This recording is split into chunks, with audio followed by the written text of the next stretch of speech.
Morning, Bitcoiners. Hope you're doing well. Hassan, what's up, my man? Good morning from Vancouver. Wow, excellent. You're up early. Thank you for making it. Thank you for being an early riser. Like many Bitcoiners, I think coffee, says Bitcoin Graffiti. Indeed. Good morning. Good morning, Ched D Bitcoiner. Nice to see you. Good morning. Hope you're doing well. Mudcast in real life. Robert. Excellent. Hope you're doing well. Good morning, Defina. Morning, Bitcoiners. Bud says, love the art on the YouTube channel. Thank you, man. The Midjourney stuff's going well. I'm becoming a pretty strong prompt engineer, I think. I do a few super prompts to get the images. And by super prompts, I just mean got to kind of trick the thing sometimes, right? It's not exactly writing. It's a little bit different. Don't confuse it is what it comes down to. It's very dumb, right? It's very dumb. If you put descriptions for like two people, it can't figure it out, right? So this one, I tried to do a few national flag colors, right? Because, by the way, it is the fête nationale. Bon matin à tous les Québécois et bon fête Saint-Jean. Bon fête nationale, bien sûr. It is the Quebec national holiday today on St. John Baptist Day. So there you go. That's why I spoke to my fellow Quebecers in my native language, I guess you can say, even though I'm an English mother tongue person. I'm from a French place. We're going to be talking about nationalism today, right? It's all about nationalism. But first, the reason why I was 1 minute late was because I needed to get my light going because it was so dark in here because the sun is up, but it's a cloudy day and it was pretty dark. It was kind of like the autumn in here, but the sun is up. It's coming through the clouds. And Bitcoin is running, guys. So all that's left for us to do is have a coffee and talk about what's new. And we've got Kyle Crazy 541 asking for Moscow time. Moscow time. Moscow time. It's a special edition of Moscow time because there is Moscow time in Moscow. All right, so there's Moscow time in Moscow. We're gonna get that. We don't know what Moscow time is in Moscow, but could be. We'll see what's happening there. A few predictions have come true, but let's get to our pure Moscow time first. So I call this the werewolf defense. It's the werewolf defense. You ever heard of the werewolf defense? Well, Matt Visser, right? So Matt Visser is a journalist. Just before I tell you about Moscow time for Matt Visser, let me read you a little bit about this guy, right? So this is not a punchline. I'm not offering punchlines. This is no punchline. But this guy, Matt Visser, so he won an award at the White House Correspondents' Dinner a few weeks ago. And that's the award given to, journalists who did something really cool. And then all the other journalists say, wow, that was great, right? So they all get together at this White House thing. And it's kind of like where they crack jokes, right? Ha, ha, ha, this person said something. It's so ridiculous. So this guy won an award. All right. Just a few weeks ago, he's hugging Joe Biden. He won an award. And it's because, so he's a Washington Post reporter, right? And so he wrote a piece. He sort of followed around President Biden. And this is why he won the award. Washington Post reporter receives award for capturing the spirit of Joe Biden and his Catholic faith. Now, some people had a problem saying, oh, he's such a good Catholic. But what about the illegitimate grandchild that he's never acknowledged that came from the stripper to whom Hunter Biden is paying child support, right? So I don't know how Catholic having an unacknowledged strip, nothing wrong. The mother's stripper, that's not the kid's fault, right? It's not the kid's fault, right? What is the child of a stripper but a child, right? There's nothing wrong with being a child. It didn't commit any crime. But this poor child isn't allowed to use the Biden name. So I don't know how Matt kind of squared that, right? Catholic, but then, speaking of Quebec, for example, someone was asking me the other day, because they were Irish, like a real Irish, like from Ireland, an Irish person, and they had married a Quebecer. And they were kind of shocked about the amount of Irish names you find in Quebec. Well, these Catholics, what they would do is when the boats would come over from Ireland, right, dropping people off in Boston. Well, they dropped a lot of people off in Quebec because you can come right down the St. Lawrence River, and it was a port of entry, and a lot of Irish people there, tons of Irish people there. The beautiful Montreal flag, in fact, if you've ever seen it, is the cross of St. George, so the white and red English flag. But in each of the four quadrants are different flowers of the founding people. So you have the Irish clover, you have the Scottish thistle, the purple thing, the English rose, and the Quebec fleur-de-lis. They've recently put the Mohawk pine tree in the middle, which I thought was actually a really great addition. So it's actually one of the most beautiful flags in the world. The Irish part, what is interesting historically is the following. So when the boats would come over, the mortality rate of adults was a lot higher, right? So adults would die more quickly. So there would often be orphans on the boat, right? So the boat would come, and what would happen was they're all Catholic, right? Quebecers are Catholic, and of course the Irish are Catholic. They're not participating in the Protestant Reformation and all of that kind of stuff. So what would happen was on the Sunday service, the priest would say to everyone, go be Catholic and go adopt orphans that are coming in on the boat. But because they were both Catholic, the French Canadians decided with their Catholic brotherhood, sisterhood, all that stuff, that all of the Irish could keep their names. So they never made them, when they adopted them, never made them get French Canadian names, so that everyone who's of Irish origin would know the background. That's why in Quebec to this day, there's a ton of people who can't speak a lick of English, nothing, but they speak French. And they have these really like O'Shaughnessy and like really Irish names, right? So that's the reason. So just think about that for a second, what the Catholic faith says about actually adopting kids who don't have parents, and what an important thing it is.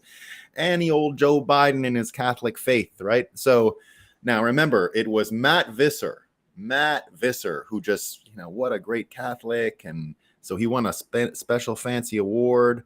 So now yesterday that all this stuff is coming out with Joe Biden, and I'm, Hunter, and the note saying, I'm sitting next to my dad, give me the money, right? We don't know what's going on with that.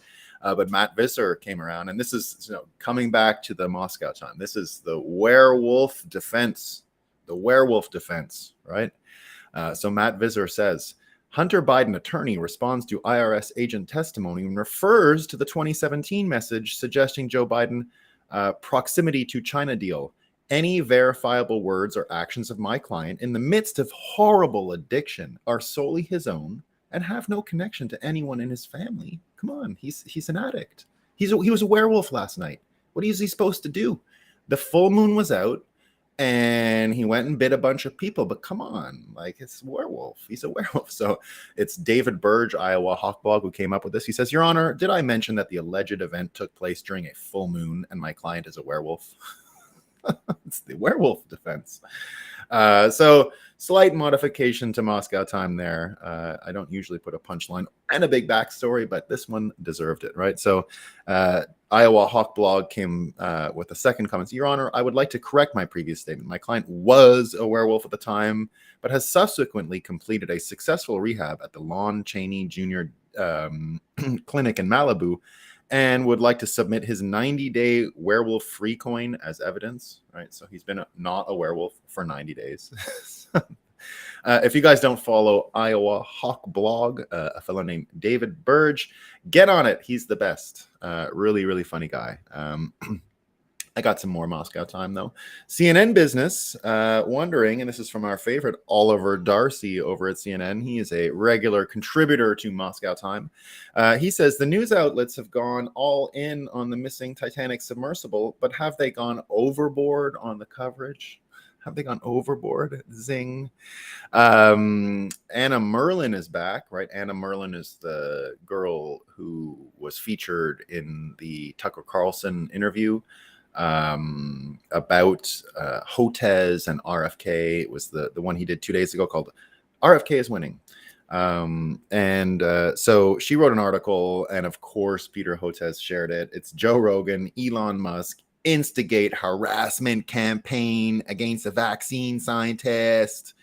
And that was published on Vice. Isn't Vice bankrupt? like, why am I still reading Anna Merlin? I checked her Twitter. She's got like 100 followers.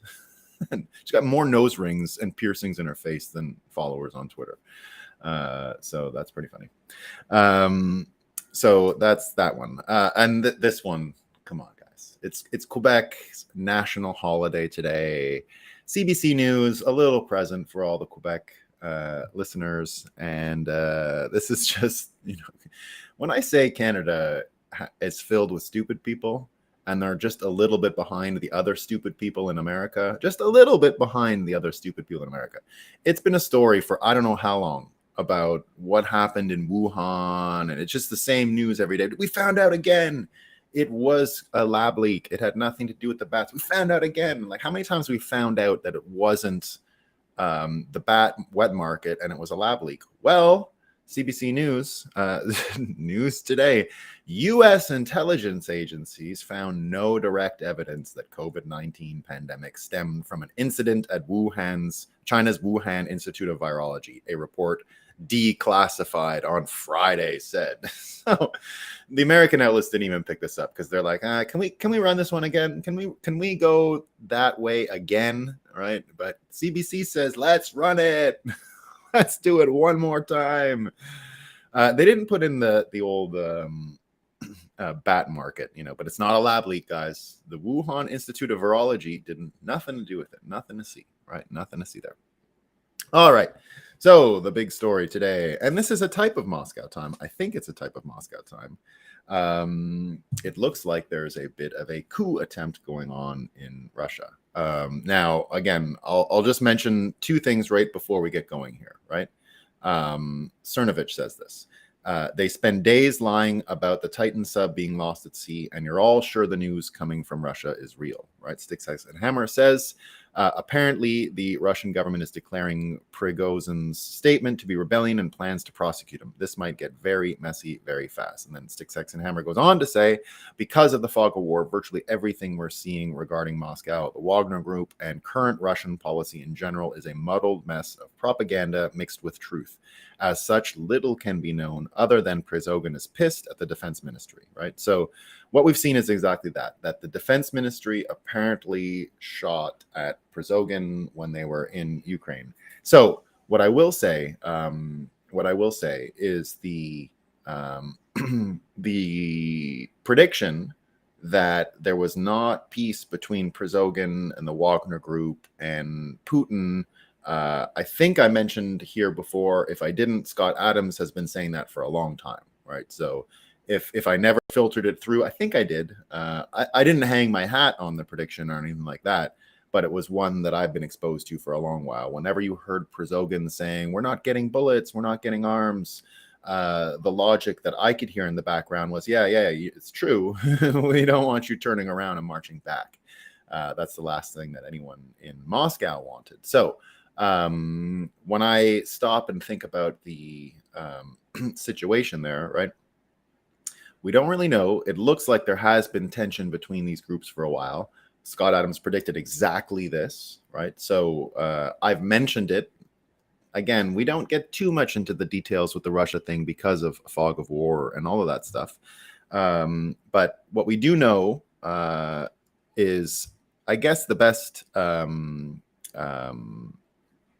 breakdown comes. Marinov followed a pretty good case by case. So it looks like the Prigozhin guys were fired upon from the Ministry of Defense. That's their excuse. They've turned around. They've gone back into Russia. They've taken the town of Rostov, which I guess is a staging ground actually for the Ukrainian conflict. So this actually completely alters some supply chains and how the war in Ukraine will be prosecuted by the Russians. Now, backwards along the highway from Rostov to Moscow, checkpoints, everything shut down. Within Moscow itself, they've set up the national defense or the city defense plan.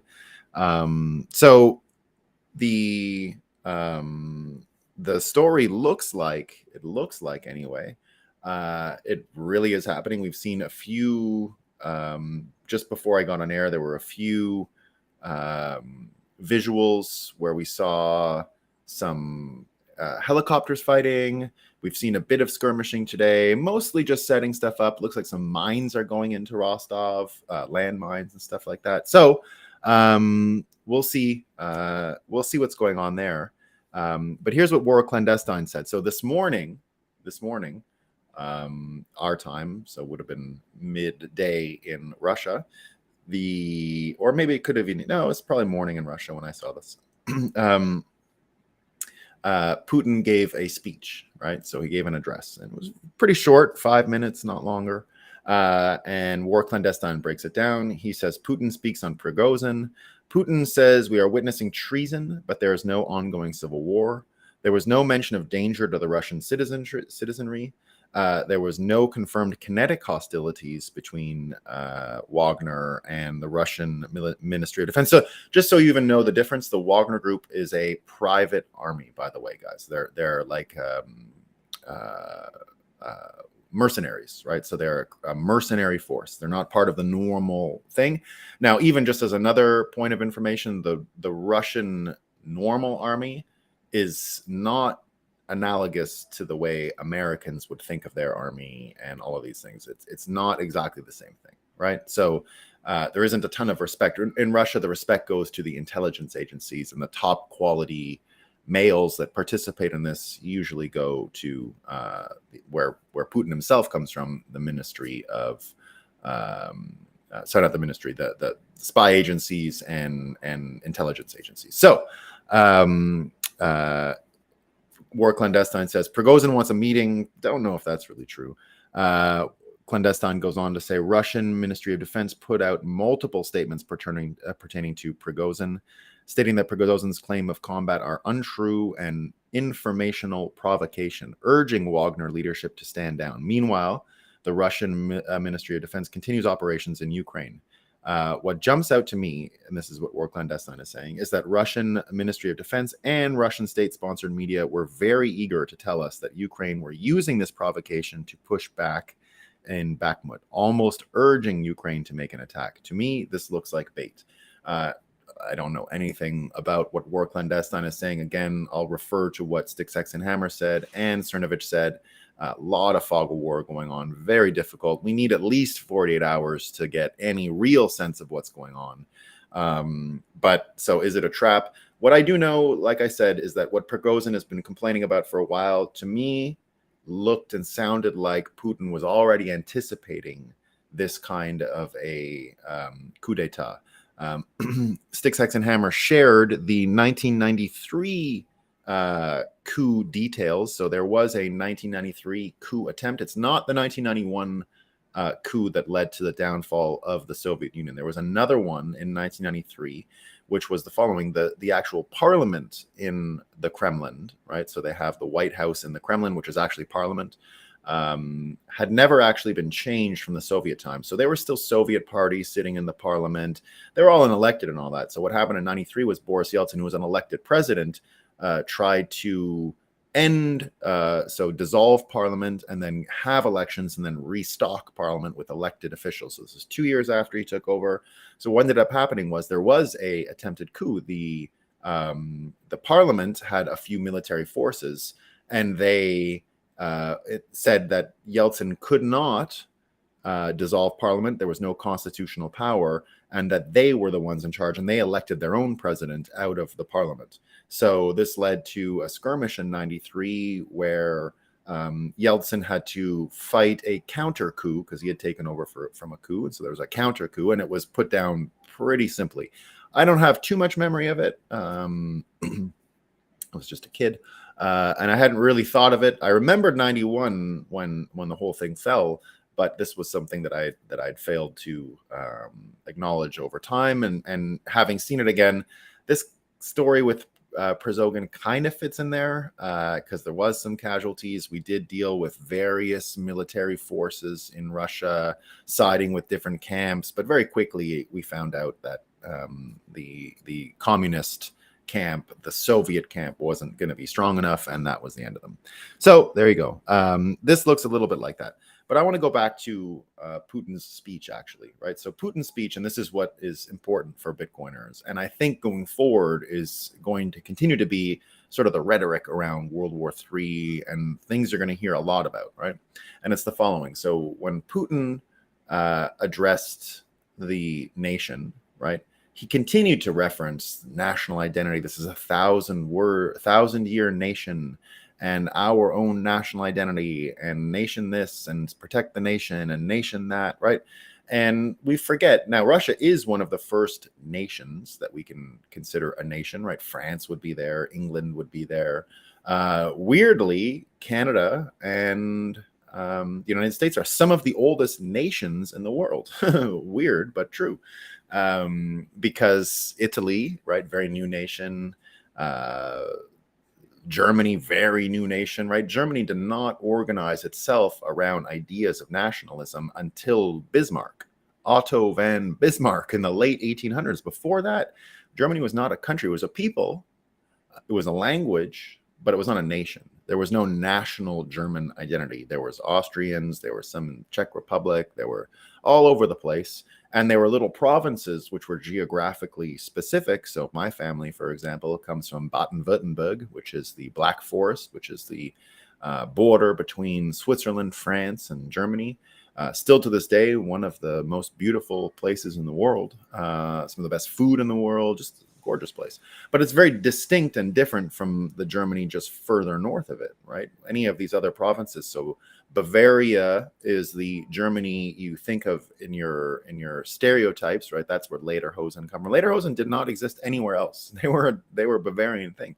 When national identity became cultivated by Bismarck and everyone else in the lead up to World War I, because that's really where this starts coming from.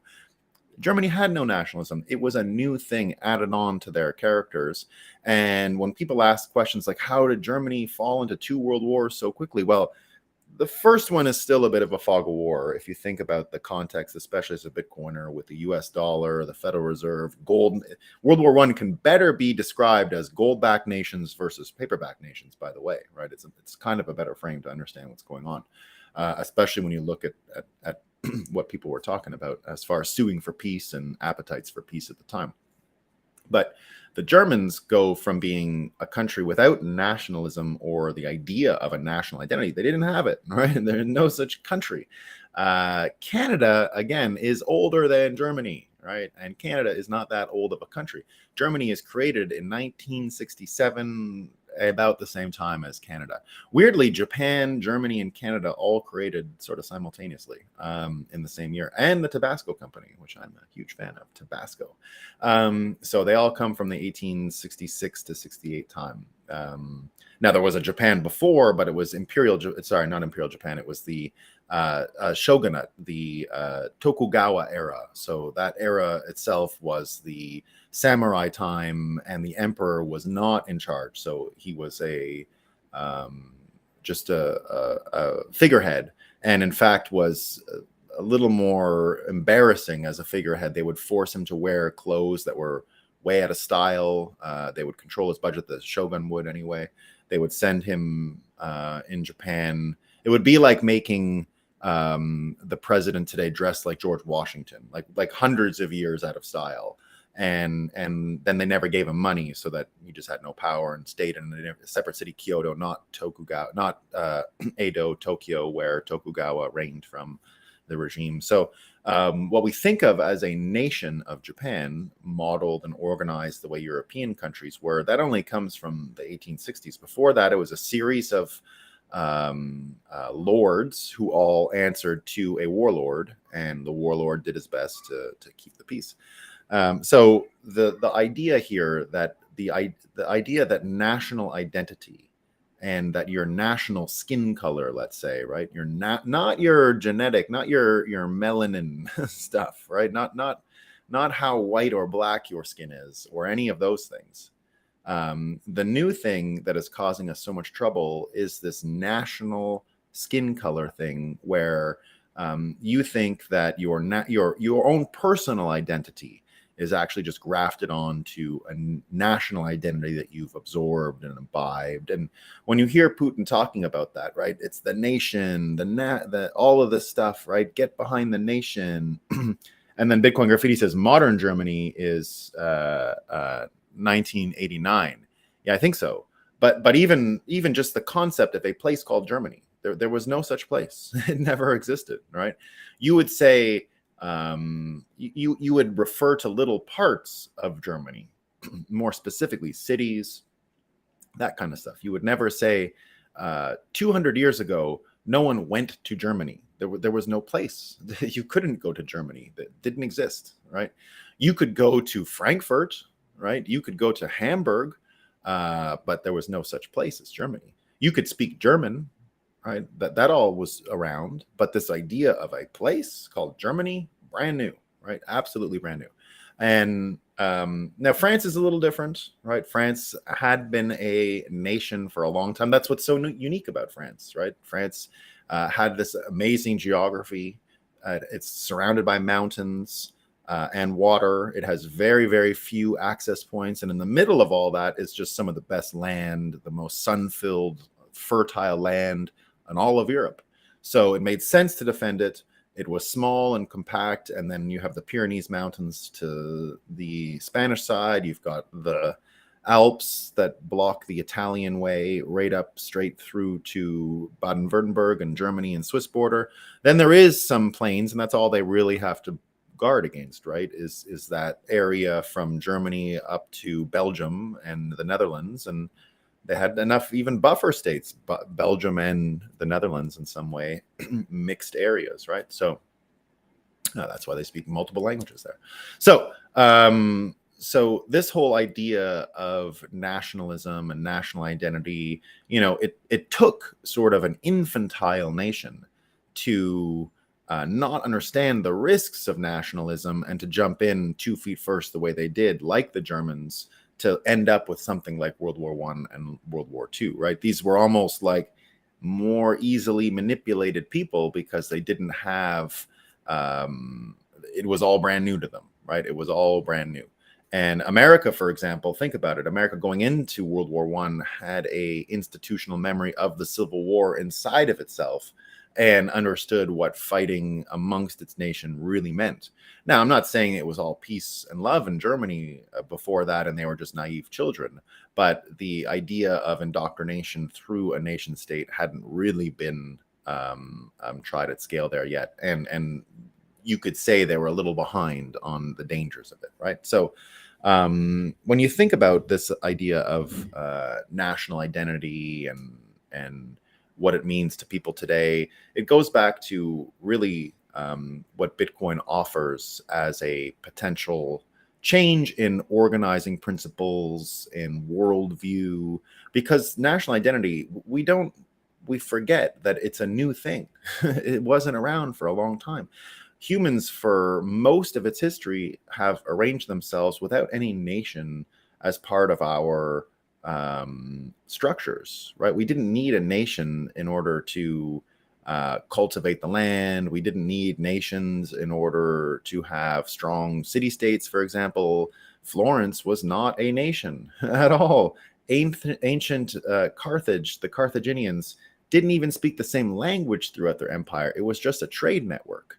Rome did not insist on national language policies, right? You could speak anything. It didn't really matter.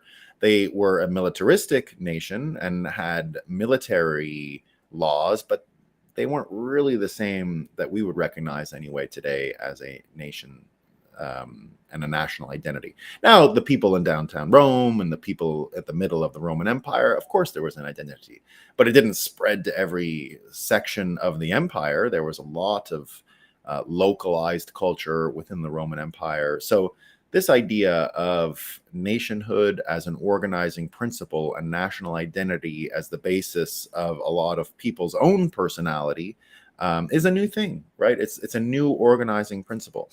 And when you hear Putin appeal to nationhood and nationalism and all of these things, now I understand there's a lot of patriotic people in Russia.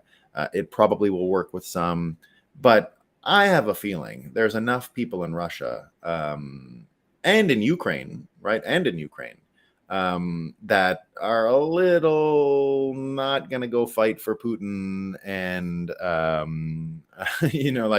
like, hey, let's defend our nation. Now, there's going to be plenty.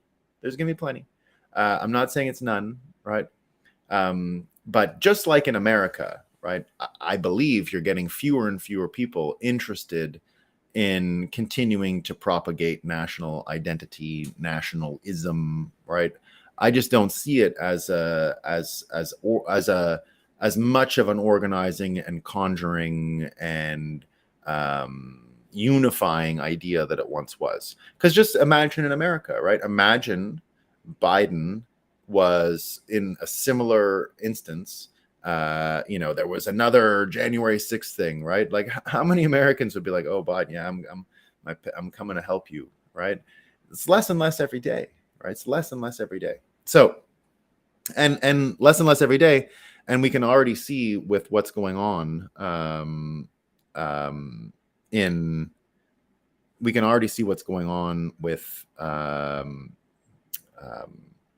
Biden now with his son and all of that stuff, and you can finally imagine that you're not going to get many people coming to support him because it's already evaporating. And weirdly, it looks like with the Hunter Biden story, the werewolf defense not working, right? You can't just say, "Oh, I was under the influence and an addict, therefore I'm not responsible for my actions," right? So it looks like the mainstream media has been given the okay to look into Biden now. And will this have any effect on American nationalism? I think so. I think America is about to get another layer of eye-opening accounts about what's going on in the United States. And I think even more people are going to peel out of American nationalism as an organizing principle. From January 6th on, you could see all those Americans who would be the first to volunteer to defend America after what they saw happened with Trump and all of these stories and Russia collusion and Russia. A lot of these people are simply no longer enthusiastic about defending America. A lot of people you talk to out there say, not the country I grew up in, not the country I thought it was, hasn't been the country it was that I thought it was when I was growing up. A lot of people reforming their historic opinions on America after January 6th. A lot of people turned off from defending and being patriotic about the American system. Now, again, I am as bullish as anyone on America, right? Americans, America. I think it's all going to work out, and that American exceptionalism is a real thing and will come out of the spirit of Americans as they move forward in World War III. But the old ways of like, oh, our government is great and we're going to fight for them and it's for America, it's for the flag, it's for our national identity, it's over. It's not coming back either, right? So this little period of organizing yourself around nationalism and national identity coming to a quick end. Even look at Quebec. Look at myself. It's the Fête Nationale today. I am a 100% unflinching Quebec separatist now. Unflinching. I am 100% behind them. I would vote yes 5 times. I would vote for them more times than I voted for Biden. Not really. I like to say that joke now, though, by the way. You can borrow this one. Don't argue Democrats about January 6th anymore. I found out the real way to deal with it, and it's the most. Oh, by the way, the Bitcoin Center delivered to Fetterman's office yesterday in Congress. I got the picture. It happened. Fetterman now in possession of vital information for his presidential candidacy. Let's do it, Fetterman. What was I going to say? The idea of nationalism as a Quebecer being a separatist, right? This would have been insane a couple of years ago because I still had Canadian nationalistic brainwashing. I said, oh, Canada's worth saving. Oh, what a great example for the world. French people living with English people, making a country. Oh my goodness, the whole world has so much to learn from us. We have to preserve it. It's worth preserving. Blah, blah, blah, blah. All bullshit. This is complete bullshit. Now, I am not for, right? I'll never be for this. I don't want to see a bunch of statist French Canadians hopping around the world like presidents, late for a dinner, getting, jackets thrown on them and umbrellas and my king, how are you doing, my president, right? I don't want any of that. And a lot of the separatists want that, right? What I want is decentralization. What I want is Canada to renegotiate between the entities. What I want is a smaller state in Quebec versus a two-tiered federal provincial system that does nothing but add more layers onto it, right? In my case, you know, I'm oh, this is great. Ich bin ein Bitcoiner. We got, you know what? If RFK does that, it's going to go crazy. If he actually takes the JFK speech, so if you guys don't know that, when JFK goes to the Berlin Wall, he says, Ich bin ein Berliner, right? I am a Berliner, right? If he does, Ich bin ein Bitcoiner, wow, that's going to be big news, right? So indeed, the you know, from my perspective, as being someone who did once have sort of sentimental feelings about Canada and the nation of Canada and all of this stuff, you know, Bitcoin has helped me leave that delusion. I can still love Canadians. I can still love Alberta. I love Alberta. I love Alberta. It's an amazing place, and I love Albertans. But why am I in a weird contractual relationship? Do you know how much money Alberta had to pay Canada yesterday? The transfer payments were announced. Alberta had to pay Quebec. It's not just Alberta, but it's sort of the provinces they're used to ripping off. They rip off Alberta like this. So we do this thing where rich provinces have to transfer money to poor provinces, but Quebec, this is why it doesn't work. It's an awful relationship. Quebec, it was Trudeau's dad negotiated that our hydro energy that Quebec produces doesn't actually count in the GDP of Quebec. Like weirdly, it's not a part of the economy, right? So they get to subtract the most amazing energy system on earth from their actual economic output. But Alberta has to keep all of the energy policies as part of their GDP. So whatever oil they sell, it all counts. So of course they're rich. They get counted as being so rich every year. And Quebec is, oh, I'm so poor. I have no money. They have all that. They've got gravity and it works and it ain't going to stop. And we have so much power and so much energy. So imagine the situation would be like this. I'm not kidding. For Americans to understand what's going on, it would be like Texas. Quebec is as rich as Texas. It's as rich as Texas. Right? Oh, we have no money. And then like Oklahoma and Colorado and the Dakotas have to pay for Texas. That's what's actually going on in Canada. That's actually what's happening, right? Quebec got $14 billion, $14 billion in transfer payments yesterday announced, right? So, bon fête nationale Québec, 14 milliards. But we love Canada is so stupid that they agreed to this, and it's unsustainable. It doesn't make sense. And Quebec knows it. They can get along without the money, right? We get nothing but goodies in Quebec. You should see the new train they put in Quebec. It's amazing. It's amazing, right? It's just great. They're never going to get anything like that in Alberta. They can't get anything in Alberta. Nothing. They get laughed at, and the only thing they get in Alberta is a book on how to speak English or French. That's it. They get French lessons, free ESL courses, and free FSL, sorry, French as a second language courses, and you know, that's about it. They get a book on how to speak French, and that's the deal. You give us 14 billion, and you got to read all your cereal boxes in bilingual French. You can't even get a straight English cereal box in Vancouver, and I think our viewer from Vancouver can attest to that. Imagine he lives 4,000 miles away from Quebec, where there aren't any French people anymore, and all products still have to have bilingual packaging. all Frosted Flakes, you know, corn pops, all of it bilingual signs. So the idea for me anyway of nationalism was probably crippled earlier than most people, because I grew up around these separation debates, and I grew up around ambitions for people to be nationalistic and what nationalism meant. And I went down one path, which was to preserve what I thought was the more benign state, but I did understand that there was another option available, which is the separation of money and state, and that you don't have to bother with these people anymore, and that there are better ways to organize ourselves as human beings than around a nation state. And nationalism itself running its course through history right now. So here's what we see from I think yeah, they're really dumb. Yeah, they're the dumbest. No, well, that's not true. The Maritimers are they win. Quebec English people, of which I'm from, and Maritimers are sort of different than Ontarians.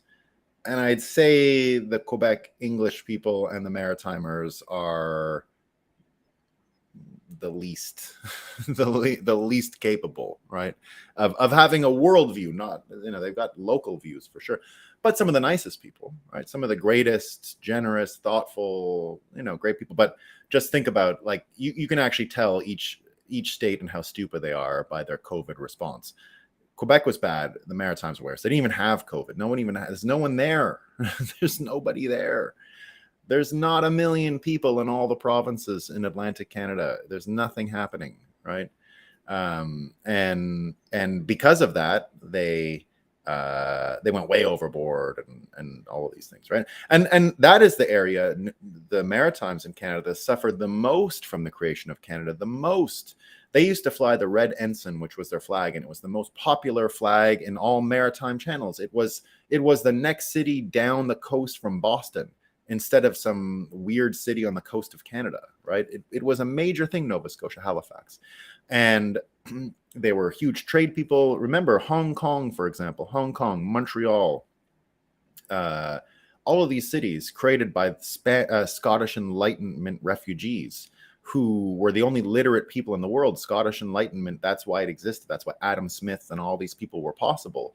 The Scots were literate at 100% clip before anyone else in the world. So when they started leaving Scotland to go to these places, they were functional as bankers. They were functional in all ways. Montreal is really a Scottish town, right? Halifax had filled with successful Scottish entrepreneurs that were running the world for a long time and running global markets, right? They were, as I said, literate. Adam Smith was not an accident, right? He was bathing in international banking because Scottish people had an important role. Hong Kong is a Scottish city. Scottish. It's not English. Scottish, right? People don't realize that. 100% Scottish. The Scottish people were the only people in Europe that when they made contact with Chinese people, for example, that the Chinese people and the Japanese people could even stomach, because the Scottish people were wiping their bums, right? That was a start, right?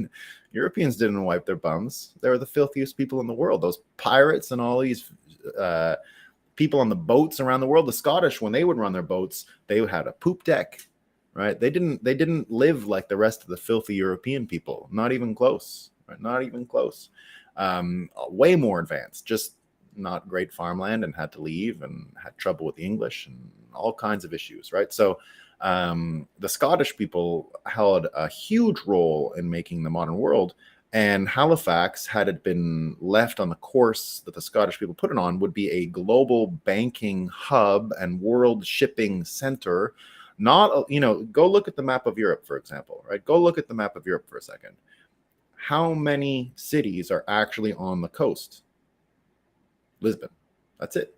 They don't do that, right? They don't put cities on the coast in Europe because they could have been bombed, they could have been hit, they could have been struck.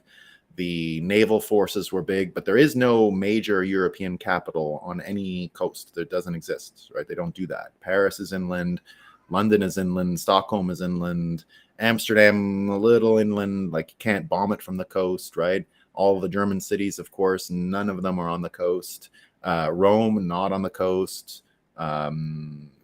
Marseille, this was, a fishing port. It wasn't a major battlefront. Barcelona, also the capital of Catalan, not really a big, it's become big from tourism, right? And it's a beautiful place, but in history, not a big player. Madrid, in the middle of the country, was where the political power was, and again, middle of the place. So it took a lot of guts to build a city on the coast. That's what it comes down to. It took a lot of guts, right?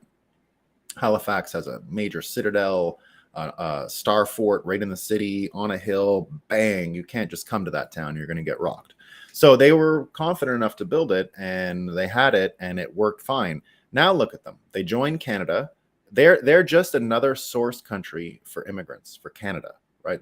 Scotland, or sorry, Nova Scotia, New Scotland, has not participated in immigration in Canada since the last Irish potato famine. They don't get people. They're just old people because all the young people move east or west to the rest of Canada. They all move west to the rest of Canada. They're just another source country like China or Africa, in Morocco, Syria, where we get a lot of French language Moroccan people in Canada, immigrants, right? And so they haven't participated in that Canadian experience in 100 years. 100 years. They're hardly Canada, and they're hardly themselves, right? They're just a shithole on the coast of Canada with some of the most beautiful land, beautiful people, but really low energy, not building much, not really progressing, all those things, right? And so held down in many ways by the Canadian vision, because the Canadian vision was really about how well can Quebec and Ontario do, and we'll see about the rest, right? And of course, Vancouver. It was always those three, right? The point of Canada was to get those three areas running, and they just they just all day, right? All that to say, this idea of nationalism and national pride, it's one of the last things that institutionally believing people have left in America. It's the Biden thing. He's the president, and the January 6th people are the worst, and all this. But now, weirdly, it looks like the mainstream media was given permission to start writing articles about Biden and Hunter, because they never existed before. You had the Matt Visser giving the werewolf defense, right? Oh, he was a drug addict. It doesn't matter what it is, drug addict, right? But now it looks like, because a bunch of stuff happened yesterday, it looks like the media is finally starting to ask questions. You had a few examples. So the New York Times, Ken Vogel, wrote the following tweet. Within 10 days of Hunter Biden's WhatsApp message to the Chinese official associated with CEFC, a CEFC subsidiary sent two payments totaling $5.1 million to accounts linked to Hunter. So the money's real, right? Hans Monkey writes, the fact that New York Times' Ken Vogel has been given the green light to report this, previously reported, suggests that Biden's time is coming to an end, which we don't want, by the way, right? We don't want that. We don't. We love Biden. As a Bitcoiner, I will. Here's the excuse. Here's what you say. I forgot to mention that. For people who have a problem with the Biden thing, just say, well, I'll vote for him 5 times again. And then they'll go, what? I'll vote for Biden 5 times again. And then let them figure it out, right? Even if it's not true, that's what you say, right? As a Bitcoiner, we love Biden. We love him. He's great, right? For exactly this thing. We don't want the nation states to be successful. We're accelerationists, right? That's why it's Fetterman is better than Biden. Biden's good enough. But what if they go with, what if they impeach Biden now and they get like the guy from California with the hair, right? I don't know if we can, they can scam anew with this guy, right? It's a full clean slate of scams. Having Biden there, works. So yesterday, Karen Jean-Pierre and Kirby, the two people who normally get to say whatever they want to the media, they're the press secretary and defense spokesperson. They got harassed by the mainstream media yesterday. The mainstream media actually harassed them, right? Tim Young said, for once, the media wouldn't let Karen Jean-Pierre run away from questions about Hunter Biden and his corrupt father. And you can go see these things there. You even get people yesterday, everybody needs to back off the media and the political figures that continue to ignore the corruption scandal, but it wouldn't end, right? War Clandestine mentions, wow, Kirby and Karen Jean-Pierre arrogantly refused to address new text proving Biden's corruption. If the shoe were on the other foot, and we all know the shoe on the other foot arguments, right? But everyone's sort of picking up on it. Colin Rugg says CNN. I checked yesterday, still not a story on CNN about the Hunter Biden million whatever I'm sitting with my father story. All of a sudden, CNN talking about it. CNN makes shocking pivot and is actually now reporting on the whistleblower's claims that the Department of Justice conducted a cover-up operation for Hunter Biden. The state media's plan is becoming clear. Get Joe Biden out of the White House for 2024 and replace him with Newsom. Yeah, Gavin Newsom. The question is, where was this message, and was evidence like this thoroughly investigated by the IRS and the FBI? So we'll see, right? We'll see. But it looks like, and this is the good news, it looks like more doubt is going to come in to more Americans' minds about whether or not nation state and the trappings of nationalism are the right way to organize ourselves and our society, right? And that's probably the most important conversation for Bitcoin, right? If people can continue, now, it doesn't mean they have to jump in. The answer is not in politics. The answer is not, oh, jump in and support Trump now because Biden is bad, right? That's not going to get us anywhere. The idea is that people question all of it, right? Now, yesterday we talked about the stages of grief and that it comes to an end when you have Bitcoin acceptance, but take it one step further, right? I talked a little bit about the excuse people will need in order to save face for falling for things like Biden. Like anyone out there, Biden, I'm in it, I want to, remember what they said when Biden was running? The morality is on the ballot. Morality is on the ballot. He doesn't acknowledge his grandchild. And it looks like he's involved in a criminal enterprise, right? So this idea of morality and all of these things, people, whoever supported this and ignored what was obviously true, is going to need an excuse to get out of this without embarrassing themselves, by being able to save face. They need a way to get cognitive closure, to just say, oh, this is why I was wrong, right? This is why I was wrong. And the answer is here. Larry Fink from BlackRock actually said it yesterday. He says that the hits on his website, for normal subjects, right? You get like 1,000, he gets 3,000 for monetary policy. He gets 600,000 hits on the BlackRock website for Bitcoin, obviously, right? And he says many people are fascinated about it. Many people are excited about it, right? That the reason is many people are fascinated, excited, is because it's a story. Bitcoin is a story. And the crux of the story, the easiest part of the story to understand for everyone, is going to be the separation of money and state. You can't trust these people with money. If you give them money, they're going to fuck you over. Pardon my language. And this is going to be easy for people to understand. It's very easy to understand that people in politics are corrupted.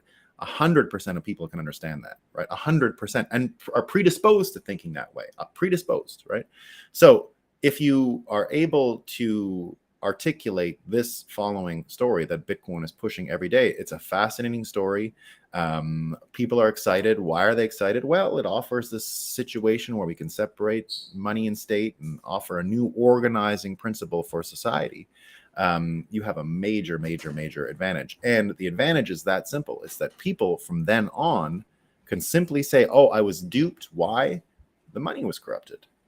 That story around Bitcoin can actually destroy the fog put over people's eyes from national identity, and as I put in the thing today with a snake skin, right?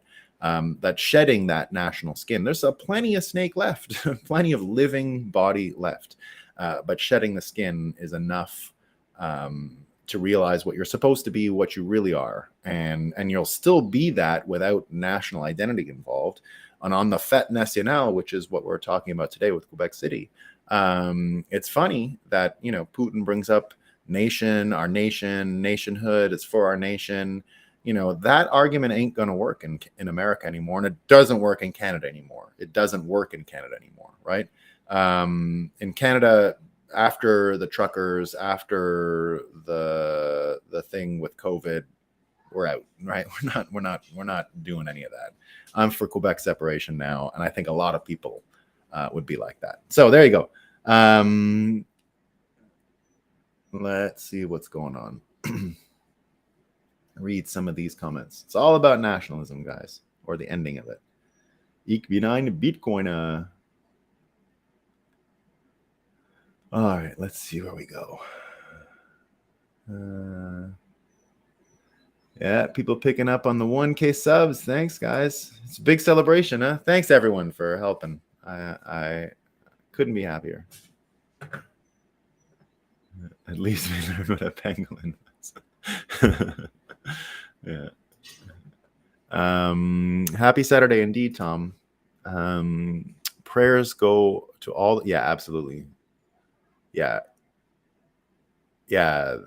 Garcon, exactly what you're saying. It is, I don't even like talking about it because it's like what some people are saying on Twitter. Everyone who was a submarine expert 2 days ago is now a Ukraine expert and Russia expert, right? What's up, everyone? Good morning, Cal. Modern Germany, yeah, that's the one. Yeah. In 19 for the Western occupants were merged, and it was East West. Yes, yeah. That's exactly it. Germany was established in 1871 after the Franco-Prussian War, precisely. Yeah, so Canada, indeed, older. Older. People don't realize that. I think Canada is like the 4th oldest country in the world or something stupid like that. Like you never think of it, right? You never imagine that.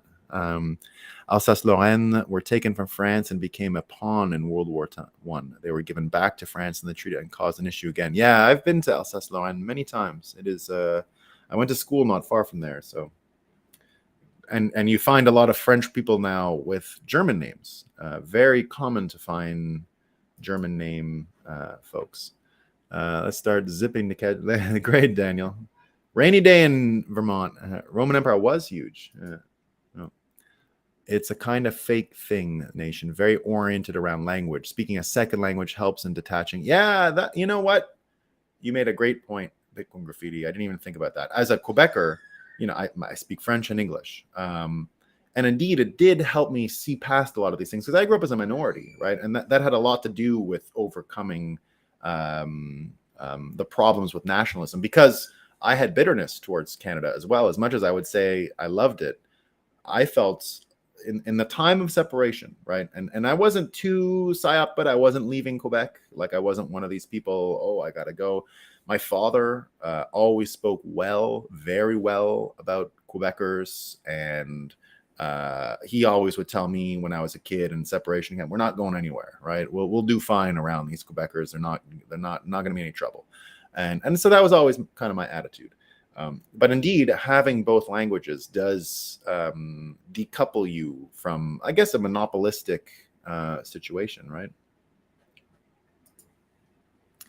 1 BTC equals 1 BTC. Yeah, that's what we say, veterans cannabis advocacy group, is that I think we called the show 2 days ago. What did I name it? Satoshi started a story everyone could understand. And it was exactly that. It was to contrast what you hear from Federal Reserve people and all the complexity theater, science, and all this stuff. It was to show monetary policy, economics, and all of that. It was to contrast it, right? It's confusopoly versus Bitcoin, which anyone in the world can understand. It is not complicated. Now, we talked about the difference between understanding the protocol, which I still don't totally understand. I try and I study it all the time, but it's complicated. But Bitcoin itself, the actual benefit to society is low IQ information as far as being able to understand it. That is the benefit.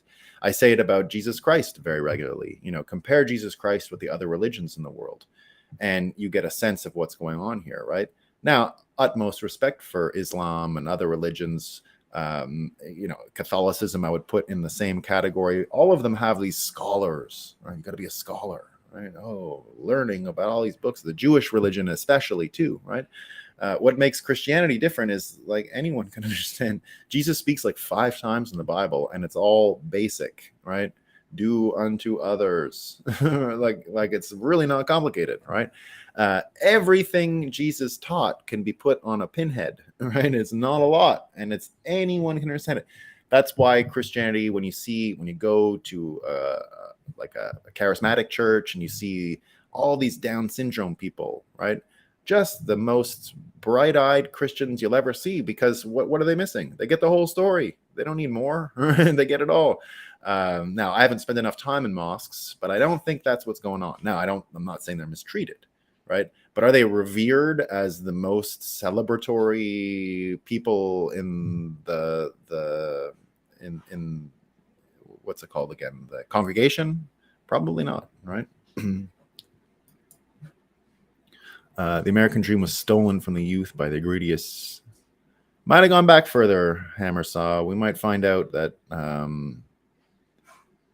it goes back even further than that. We'll see. We'll see. Indeed, Christian reminding us all to smash the like button, which we love, right? And we like and subscribe and all of the fun stuff, right? So how do you argue? No, argue against January 6th with Democrat. Make them explain it to you. That's it. Just say, pretend you didn't understand what was happening, right? That you didn't hear about it. I didn't hear about that. That's what I do. Oh, what happened? Oh, and then they can't really make a case, right? then all you have to say is, so, but I don't understand. So they went in the room, and what was the military give up? Did the largest nuclear armed empire in the history of the world lose power because the magic room was taken over, right? Just get them to explain it to you, and they can't, right? Play a little bit dumb, which is what I do. Oh, I didn't hear about that. What happened? January 6th? Are you sure? They'll lose it. They lose it, right? I'm a Bitcoiner. I don't really pay attention to what's going on. I don't know, right? Which is fun. So go for it. I do the same with the trans sports. Never explain to someone why trans sports are no good. Say they're your favorite. And actually, what I really want is, like, why do we even have a distinction between boys sports and girls sports? Let's just let everyone compete. I'm for everyone together. And then the person advocating any trans sport will say, but then the girls can't compete. And you'll say, what? I never said that. You're saying that. I want everyone. And then they'll just argue against their own point. You can do the same trick with January 6th. People will argue against themselves in 2 seconds trying to convince you. They won't notice it all the time. Some people do notice. It's the only way to convince people. Yeah, this is the stupid people in Ontario and Canada. They are really dumb.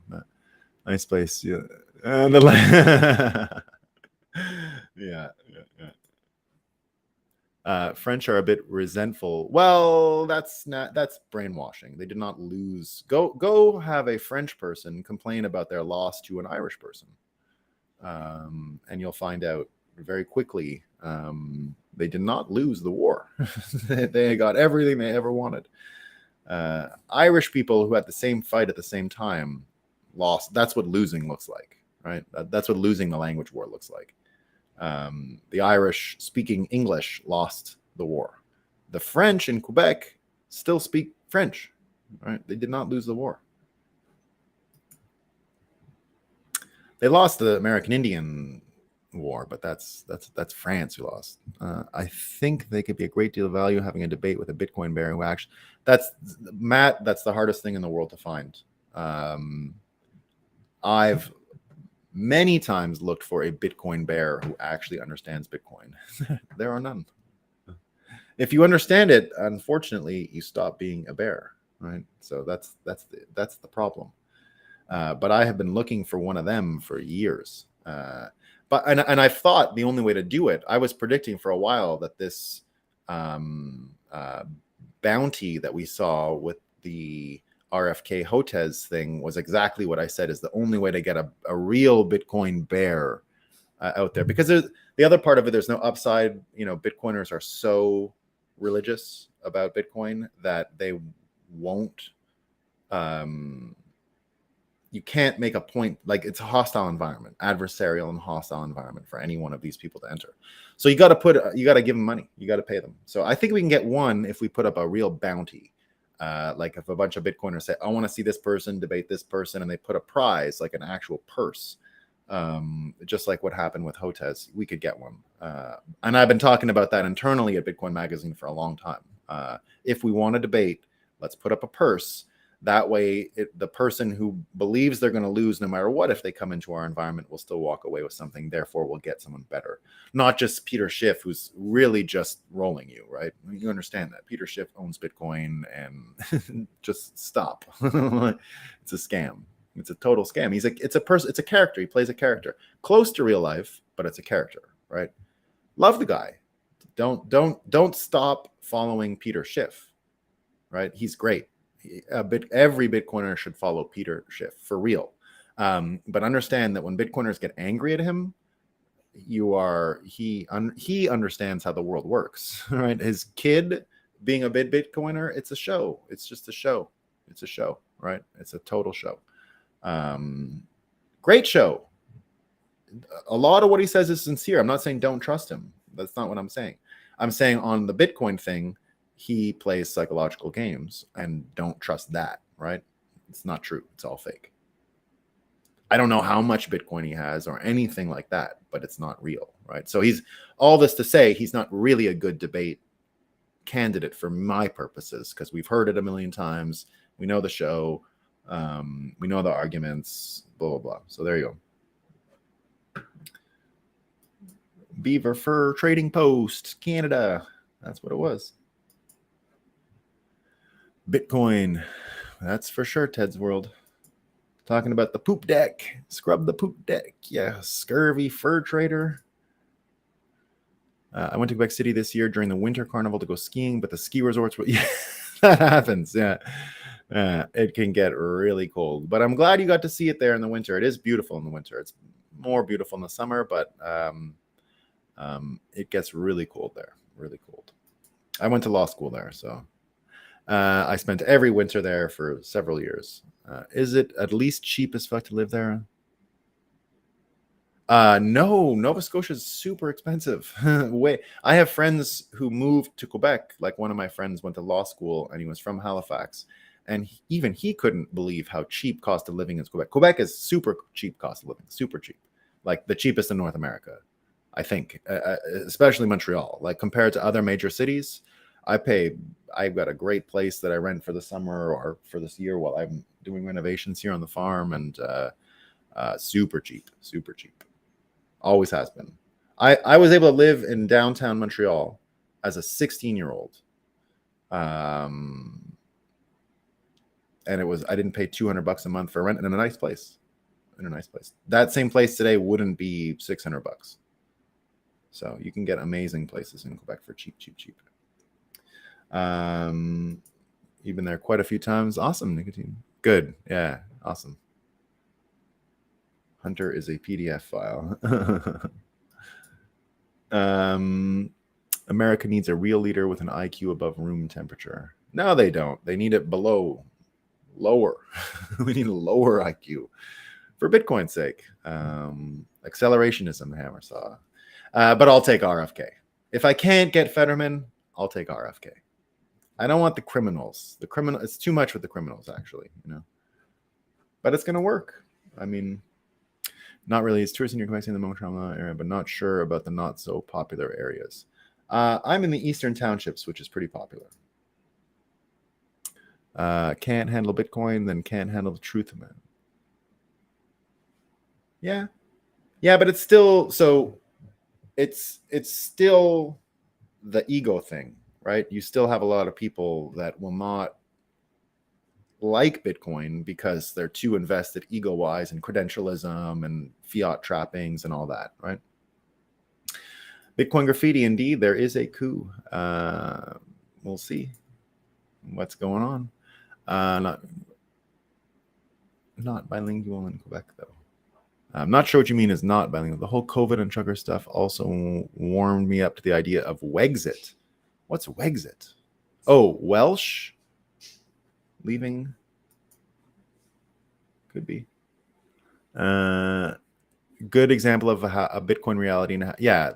So this is how I think it happens. I really do think it happens this way. I think it happens with loss of confidence in the nation state. That's why we call this show The Breakup. We're literally breaking up with national identity. Right? That's what was going on.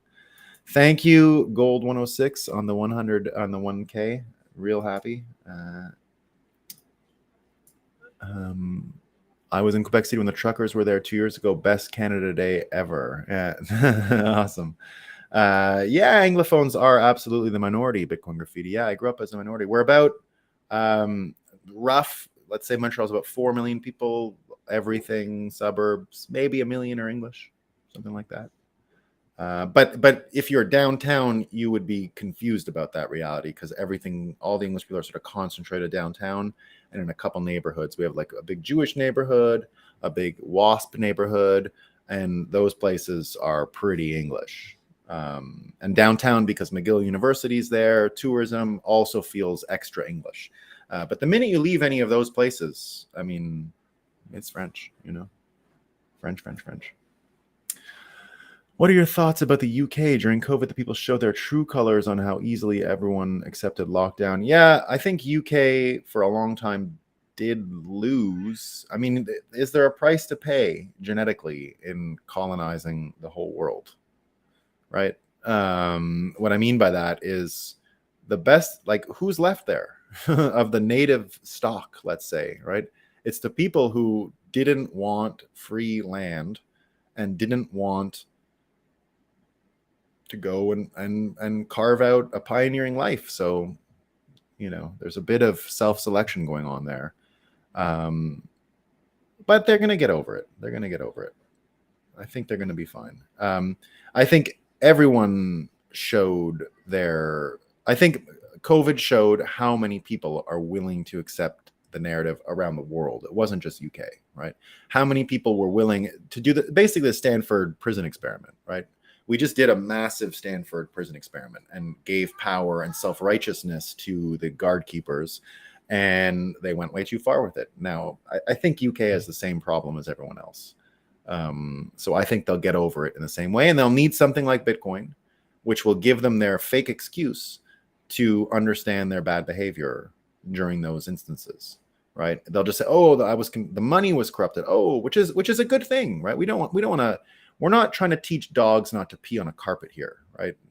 That's not what we're doing. Like the people who were psycho during COVID, we have to have a little empathy for them. I know it's hard, but they were stupid people brainwashed by evil people. And so you gotta offer them Bitcoin in a way that allows them to save face and shun the old world, which is how Bitcoin is going to add to that cognitive closure about what happened. Quebecers can really they can be. When I was there, I got a heart. No, they think you are, though. It doesn't matter. Anyone who's not French is in English. They can be really harsh. Yeah, they can be. I've been kicked out of restaurants. I've been asked for an English newspaper 20 years ago in the French part of town and see what happens. Not cool. But I forgive them all. Being around Italians was much chiller because they were minimally bilingual. Yeah. The problem with Christianity is not what Jesus said. It's the other 99% of the Bible. Yeah. That's fine. I can take criticisms of it. You got me this morning. I grew up in PI and now live in it's so true about Canadians. Most pretty much believe anything CBC tell them, and now with C18 bill out, watch out. Absolutely. Yeah, but you're one of those people who supplied the rest of Canada with their best and brightest, and that's why the Maritimes are so low energy now. It's a little bit like what I just mentioned about England, right? It costs a lot of money to give your best and brightest away. Brain drain is a real problem. It's actually very easy to understand. It's sung in song format from cover to back. You're right, Hammersaw. But Down syndrome people cannot memorize that because that's part of the 5 pillars of Islam, right? You got to memorize the Quran.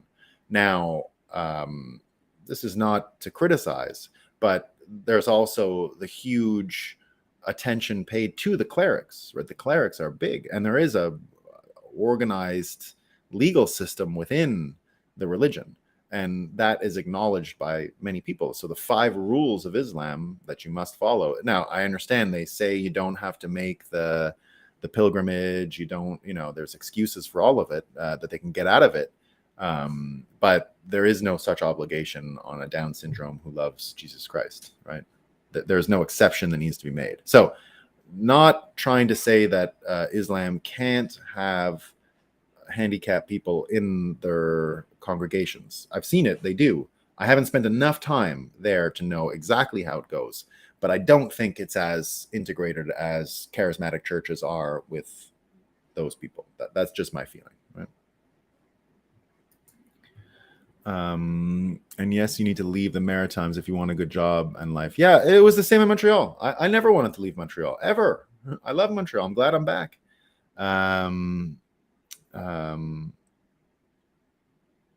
But it sucks that you got to go. I didn't like it. Quebec was the same thing. There you are. Peter is great. Yeah, he is signaling gets more bearish during the bet. Yeah, great. He is great. He's great, guys. He's a cool guy. I've met him. There's nothing wrong with Peter Schiff. Don't let yourself get triggered by his show. It's a show. He knows how to get attention, right? There are quick ways to get to 1,000 subs that I didn't take, but you could take, and it's things like that, things like he does, right? You got to live with the results of those things, which I don't really feel like doing because you got to get all that fucking fighting, and I'm not into that. But he's got a show, and it's worth watching. And he will declare for Bitcoin, guys. Don't worry, it'll be a big moment. He'll get even more attention. But he's a master of this, right? Give him all the credit he's earned and cultivated because he's good. What do you think the 23 high will be and when? I'm thinking 48 in the next few months before dropping. Yeah, that seems reasonable. I did, if you guys want to go check, Ansel Linder and I did Fed Watch 2 days ago. We talked a little bit about this. But Ansel Linder is the guy to follow on price predictions. I'm of the opinion it goes up forever. So I don't know when and where and all that. All right, team. I'm going to go and see if I can't get into any Fête Nationale fun today. Don't think I can. Oh, what's this? Oh, where's your joke? Oh, sorry. The Ohio of Canada is bon matin. It sure is. Yes, the Quebecers say it, but it's not a word in France, by the way. You know that bon matin is not something anyone says. It's a Quebec only thing. Just like bienvenue, no one says that. They transliterated welcome in Quebec, which is funny. All right, peace.